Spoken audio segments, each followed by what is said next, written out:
Pegasus spyware controversy surfaced after a news article in The Wire on 18th June, which revealed that telephone numbers of some 40 Indian journalists are being spied upon by an unidentified agency using Pegasus spyware. Names of ministers, government officials, opposition leader, correspondents, and writers from leading media houses in India like Hindustan Times, The Hindu, India Today, Indian Express, and Network 18 figured in the list. The news article in The Wire was based on investigation led by Forbidden Stories, Amnesty International, and 16 media groups, including The Guardian and The Washington Post. Forbidden Stories and Amnesty International had access to the list of more than 50,000 numbers which they shared with the Post and other news organizations. 37 smartphones in the list were concentrated in countries known to engage in surveillance of their citizens and also known to have been clients of Israel based NSO group which developed Pegasus spyware. According to Washington Post, the list also included 3 presidents, 10 prime ministers, and a king.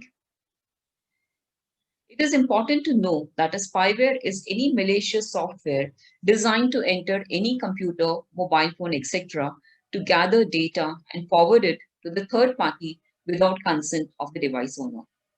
Pegasus spyware was developed to track and target criminals and terrorists, and that is why it is sold only to vetted governments. This spyware allows the government agency to take remote control of a smartphone and all its content and functions. All messages, even encrypted ones, become visible. Even the microphone and camera can be remotely activated to record and relay private conversations and meetings. With a list of 50,000 numbers in hand, journalists use apps like Truecaller, Call App, WhatsApp, internet searches, phone directories of journalists, and the directories of other well networked individuals to identify these numbers.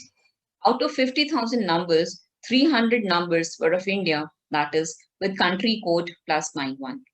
The Wire's reporter approached around 40 to 50 out of 300 people they identified and were able to conduct forensics on about 21 to 22 phones. Of these, 7 phones retained evidence of an actual Pegasus infection, and another 3 showed signs of an attempted infection. Forensic examination of some of the numbers revealed that they were infected with the spyware or had traces of the same.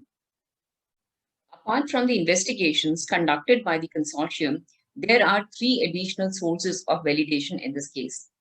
First source is WhatsApp notification in 2019, which reported that some of the phones had been targeted by Pegasus during a 12-day window that stretched from April 29, 2019 to May 10, 2019.